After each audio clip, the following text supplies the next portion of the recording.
नमस्कार। तहलका live time में आपका स्वागत है। मैं हूं अनिल डोगरा और देरा हॉट सीट मानी जा रही है चुनावों के लिए।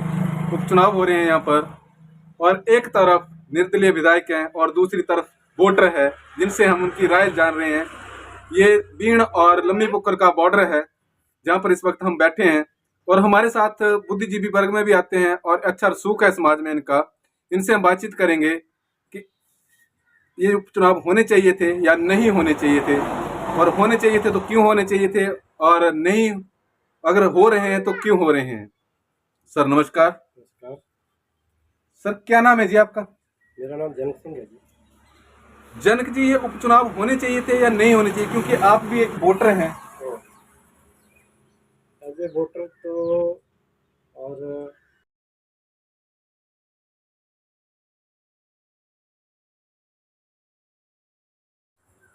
तो क्या ये डिजाइन देना चाहिए था? वो उन्होंने ये रोक लगाया कि वो काम नहीं कर रहे हैं, सुख सरकार उनका काम नहीं कर रही है। नहीं, उनको त्याग पत्र नहीं देना चाहिए था। बाकी जो उन्होंने आरोप लगाया कि काम नहीं हो रहे थे, काम देखिए, काम कोई पर्सनल काम थोड़े होते हैं।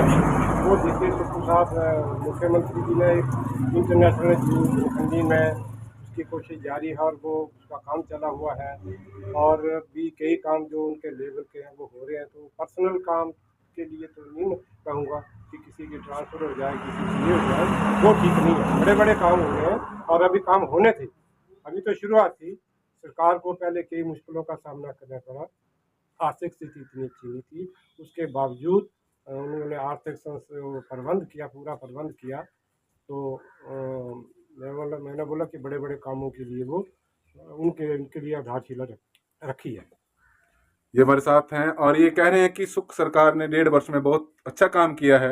इंटरनेशनल जू की बात हो, चाहे सेंट्रल यूनिवर्सिटी की बात हो, सेंट्रल यूनिवर्सिटी का काम भी पिछले 1.5 वर्षों से जोरों पर चला है।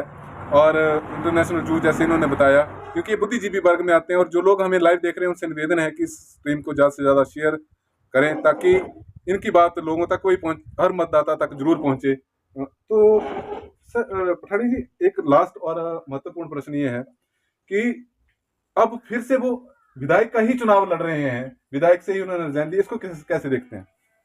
देखिए, अब मेरी पर्सनल सोच ये है कि अब हमें विधायक नहीं चाहिए, अब हमें मुख्यमंत्री चाहिए। कमलेश जी हमारी इलाके की ही बहन है हमारी।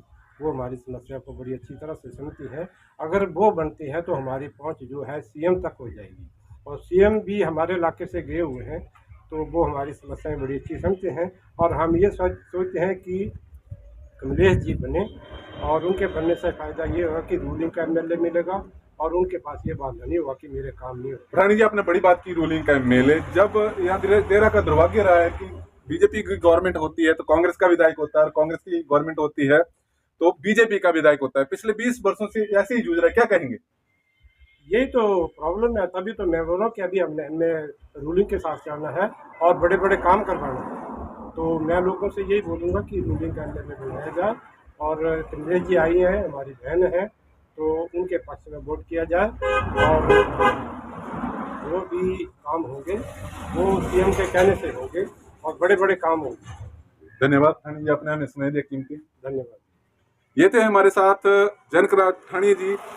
और इस वक्त हम देरा विधानसभा की लम्बी पुक्कर और बीण स्टेशन के बीच में बैठे हैं और घियोरी पंचायत साथ में ज्वाइनिंग पड़ती है।